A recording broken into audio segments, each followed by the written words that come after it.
निगवे दुमाला येथे भैरवनाथ यात्रा असते। यानिमित्त अनेक मान्यवरांच्या घेतलेल्या प्रतिक्रिया प्रक्षेपित करत आहोत।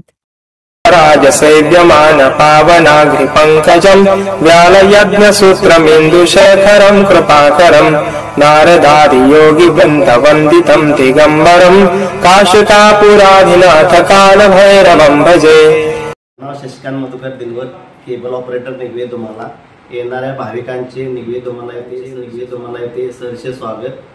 भैरवाच्या नावानं छान उदय गणपत शिरोडकर राणा निगवे दुमाला जैन विकास सेवा संस्था मर्यादित निगवे दुमाला सर्व संचालक मंडळ सर्व सभासद वर्ग सर्व सभासद वर्ग व आमच्या संस्थेचा स्टाफ यांच्या वतीने भैरवनाथ यात्रेनिमित्त आलेल्या सर्व भाविकांचे आमच्या संस्थेतर्फे सहर्ष स्वागत व शुभेच्छा। नमस्कार, मी संचिता संदीप पाटील। भैरवनाथ यात्रेनिमित्त लाईक करा आणि शेअर करा। काशिकापुराधिनाथ कालभैरवं भजे।